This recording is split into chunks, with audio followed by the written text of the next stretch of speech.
va partir du côté de Biarritz maintenant, puisqu'avec la victoire de Toulouse sur Brive, celle de Biarritz sur Dax n'a pas modifié le classement. Judith Soula va nous dire si au moins elle a assisté à un beau match de rugby du côté d'Aguilera, Judith.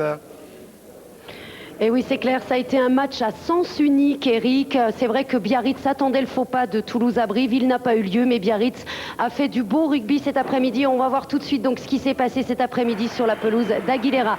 Et on commence par un hommage fait à Frano Botica, une haie d'honneur des deux équipes pour ce joueur d'exception qui a disputé son dernier match aujourd'hui à Aguilera. Il n'y a pas eu de suspense, je vous le disais. Biarritz mène 23 à la mi-temps, 3 essais. On revoit le dernier inscrit par Sébastien Bonetti juste avant la mi-temps. En seconde période, même scénario et toujours la même domination de Biarritz. C'est Isaac qui écarte pour Botica, fin de passe.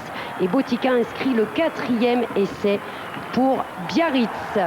Biarritz qui ne laisse pas respirer Dax et qui continue d'enchaîner. Avril sert Serge Betsen, échappé solitaire de 50 mètres du 3e ligne internationale. Le score prend de l'ampleur et ça continue d'enchaîner. Isaac pour Stuart Legg, très en vue cet après-midi. Il remplaçait Philippe Bernatsal, victime d'une entorse du genou. Un relais de Christophe Miller et c'est Dabadi qui arrive lancé pour le 6e essai de Biarritz. Biarritz, les entraîneurs de Biarritz qui ont fait du coaching à la mi-temps. Perrelong a remplacé Botica, Coutet a remplacé Daguerre. Et c'est les remplaçants qui s'illustrent juste après. La défense de Dax a complètement craqué. Et les Dacois encaissent donc un 7e essai. Mais en toute fin de match, pour sauver l'honneur, Dax qui a assuré son maintien a tout de même inscrit un essai.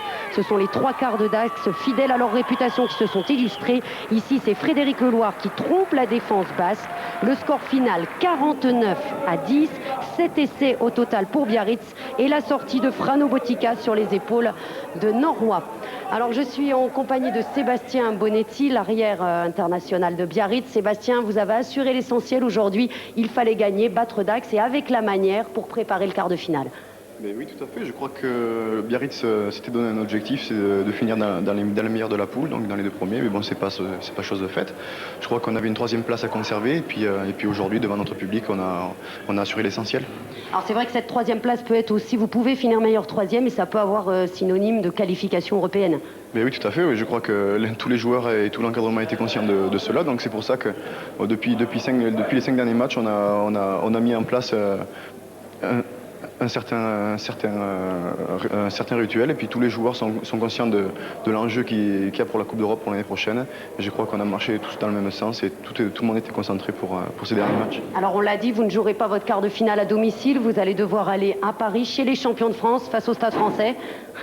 Ben oui, mais je crois que les derniers déplacements à Paris nous ont pas trop mal réussi, donc pourquoi pas. Si Toulouse avait perdu à Brive, on aurait reçu Perpignan. Je crois que ça aurait été une autre paire de manches, donc je crois que le match au Stade Français, il faut pas se décourager d'avance et on va partir motivé au Stade Français pour faire ce qu'on a fait déjà les années précédentes. Eh bien écoutez, on suivra ça avec attention dans 15 jours. Voilà. Merci beaucoup. Merci. Merci Judith, très joli le chemisier. Et comme le disait Sébastien Bonetti, effectivement, Biarritz a gagné à Jean-Bouin lors de sa dernière visite. C'était il y a 2